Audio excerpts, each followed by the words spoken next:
our next presentation will be a really interesting one. It's titled Minority Stress of LGB Individuals, Cultural Identity and a Global Perspective.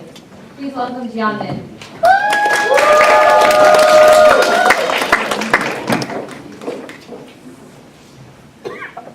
Okay, hello everyone.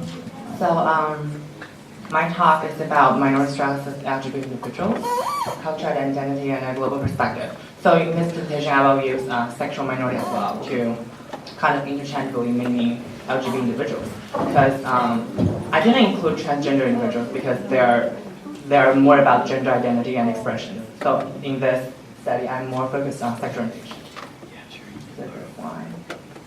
And so I have to say that it has been an incredible journey for the past 1.5 years, in which I learned a lot about mental health, culture, and sexual orientation. And as Erica echoed earlier, the voices, invisible voices of minorities are important. And this is also a story about the invisible voices, the voices of sexual minorities in China. So why study China? Since China has the largest population in the world, it is possible that it also has one of the largest LGBTQ population in the world, although official data are not yet available. And also, the economic rise of China during the past 2 decades has resulted in tremendous improvement in terms of wealth and life conditions among individuals, families, and communities. Yet, the improvement of human rights issue has been stagnant. And why study within the family? As we all know, in Eastern cultures, individuals may be more likely to identify themselves within their own communities and by their interdependent relationship with others, for example, family members. Also, Chinese society has historically prioritized familial relationship and obligations.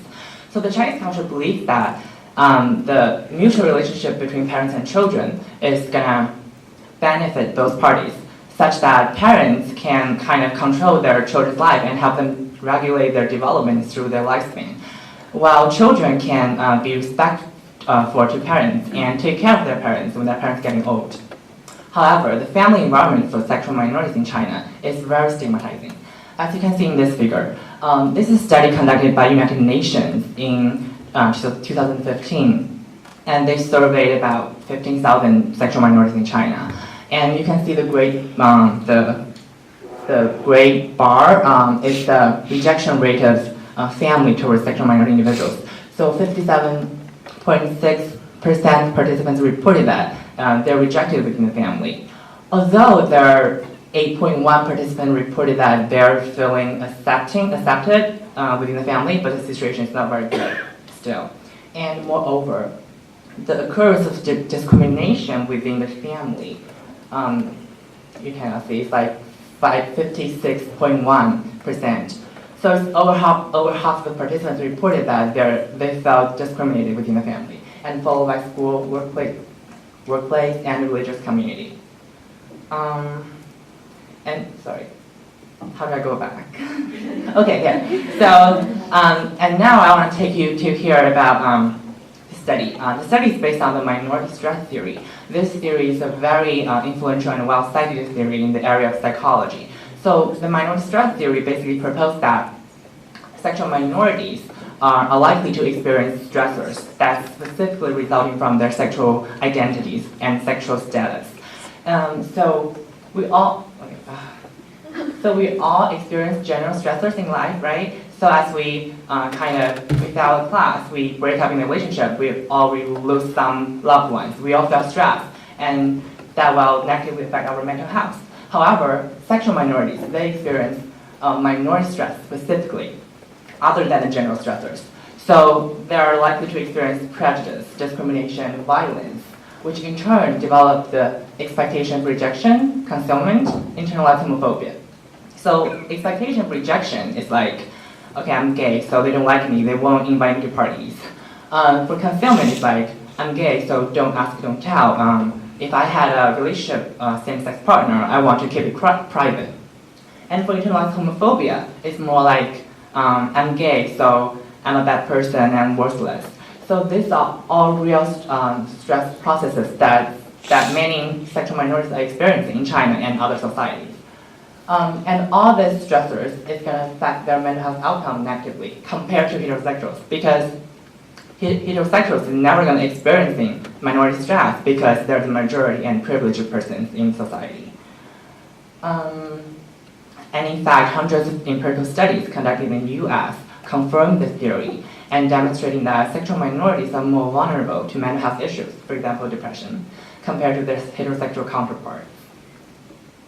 But even though the minority stress model is influential, it is not perfect because it focuses on stress within the large social environment as opposed to the family context, as I'll talk about very soon. And also participants from all these studies were mostly Euro-Americans. So can minority stress model be applied to non-Western cultures and societies? And that's the question that motivated me to initiate this project. So the current study tested the minority stress model among 278 self-identified LGBs in China in order to examine whether familial factors such as respect for parents and parental support for one's sexual orientation could help expand what Western scholars typically consider as minority stress. So these are my hypotheses, but I don't want to make it like a SUAx classes because I know not everyone is SUAx concentration. And so in short, one of the big aim in my study is that I want to know whether stress within family can be more predictive of their mental health when it comes to depression, life satisfaction, and loneliness. So I went back to China and surveyed sexual minorities in China. So these are the main measures that I measured, and I included respect for parents and parental support for sexual orientation because I want to know if the lack of support and the respect for parents would be stressful to them. So my participants have 278 self-identified Chinese-born race LGBT individuals that are all individuals from China. So 46% are female, and they age between 18 and 33, so there are most of them are college students, and 71% were pursuing undergraduate degrees or higher, so they're kind of educated relatively. And also 71% were not completely out to their mothers, and 79% were not completely out to their fathers. So these are the results, but I don't have time, so I'll just say the most important result that I find is that although participants in the current sample did experience minority stress to some extent, however, respect for parents and parental support for sexual orientation were better predictors of their psychological well-being than minority stressors. So they did experience minority stress, but compared to the US sexual minorities, their extent is far less. However, what's more important is the family measures, and the quality of the relationship within the family is more indicative of their mental health. So if you have more respect and more support from your parents, you are likely to do well in terms of mental health. And if you don't have respect for parents and you don't have the support, you are more likely to do not very well. So it's just that thing that I'll just give.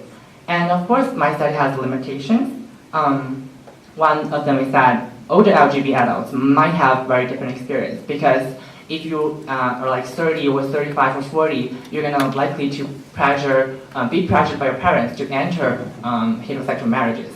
And also participants are all individuals that are recruited from non-profit organizations and clubs on college campuses. So they might already be more open and more confident with themselves. So these are discussion of implications. Whereas Chinese LGBTs did experience minority stress, measures of familial relationship quality or mutuality were more important when compared to traditional indicator of minority stress that's been proposed by Western scholars, which suggested that to survive and thrive in the family prioritized in Chinese society, overall familial relationship and functioning might be more important to Chinese LGBTs than their sexuality. So oftentimes the family context is there, so it's really hard to not just to ignore family and just be yourself. You have to, if you want to thrive and survive in a society that is family prioritizing, sometimes you have to put aside your sexuality and instead focusing on your family. And also the current study challenges the dominant framework of minority stress derived from the Western cultural context and pinpoints the importance of incorporating cultural factors into gender and sexuality research. And last but not least, the out and proud approach that has been dominant in the West might not be appropriate for LGBT individuals raising family prioritizing household or societies. Because in the West, oftentimes we're hearing that you have to be out and proud. If not, then you're perpetuating the system. But actually no, because if the cultural context is there, it's not about the individual identity, because they have to consider in the context where they're situated in order to kind of navigate the social networks. So I think that if you have a friend, or he or she or they are sexual minorities, if they are out, great, but if they're not, then maybe you can tell them you're always there for them, and if their family rejects them, maybe you can be their chosen family. So that's all, and I want a special thanks to my beloved mentor, Dr. Esther Chan, and my friends who helped me in this project, and my participants, and the faculty and staff at the PPRC for funding my research. And again, thank you for listening.